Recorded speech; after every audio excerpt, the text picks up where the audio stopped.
एकादशी तिथि 23 को शाम 4:43 पर प्रारंभ होगी और 24 अप्रैल 2025 को दोपहर 2:32 पर समाप्त होगी। उदया तिथि में बरूथनी एकादशी जो व्रत है वो 24 गुरुवार को रखा जाएगा। बरूथनी एकादशी व्रत का पारण शुक्रवार को किया जाएगा। व्रत पारण का शुभ मुहूर्त है 5:46 से सुबह 8:23 तक रहेगा। द्वादशी समाप्त होने का समय सुबह 11:44 तक रहेगा। बरूथनी एकादशी व्रत करने से कई तरह के फल प्राप्त होते हैं। मान्यता है कि इस व्रत के प्रभाव से जीवन में सुख समृद्धि मिलती है और पापों से मुक्ति मिलती है।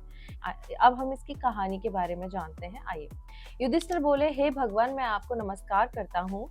वैशाख मास के कृष्ण पक्ष की एकादशी का क्या नाम है, उसकी कथा क्या है, आप विस्तार मुझसे कहिए। श्री कृष्ण कहने लगे, हे राजेश्वर, एक एकादशी का नाम बरूथनी है। ये सौभाग्य देने वाली है, सब पापों को नष्ट करने वाली है तथा अंत में मोक्ष देने वाली है। इसकी कथा यह है कि प्राचीन काल में नर्मदा नदी के तट पर मंधाता नामक राजा राज करता था। वह अत्यंत दानशील था और तपस्वी था। एक दिन जब वह जंगल में तपस्या कर रहा था, तभी न जाने कहां से एक जंगली भालू आया और राजा का पैर चबाने लगा। राजा पूर्ववत अपनी तपस्या में लीन रहा।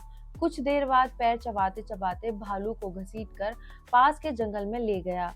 राजा बहुत घबराया, मगर तापस धर्म अनुकूल उसने क्रोध और हिंसा न करके भगवान विष्णु से प्रार्थना की। करुण भाव से भगवान विष्णु को पुकारा। उसकी पुकार सुनकर भगवान श्री हरि विष्णु प्रकट हुए और उन्होंने चक्र से भालू को मार डाला।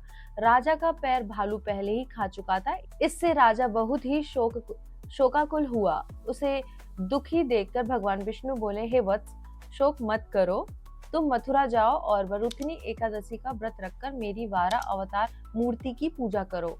उसके प्रभाव से पुनः सुदृढ़ अंगों वाले हो जाओगे। इस भालू ने तुम्हें जो काटा है, यह तुम्हारे पूर्व जन्म का अपराध था। भगवान की आज्ञा मानकर राजा मंधाता ने मथुरा जाकर श्रद्धा पूर्वक बरूथनी एकादशी का व्रत किया।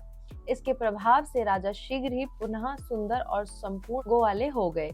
इसी एकादशी के प्रभाव से राजा मंदाता स्वर्ग गए थे। जो भी व्यक्ति भय से पीड़ित है, उसे बरूथनी एकादशी का व्रत रखकर भगवान विष्णु का स्मरण करना चाहिए। इस व्रत को करने से समस्त पापों का नाश होकर मोक्ष मिलता है। इस तरह से हमने बरूथनी एकादशी की कहानी आपको बताई है। ये हमारी कथा और जानकारी आपको अच्छी लगी है तो लाइक करें, कमेंट करें और शेयर करें और सब्सक्राइब जरूर करें। और मेरे साथ बोले, ओम नमः पार्वती पतये हर हर महादेव शिव शंभो।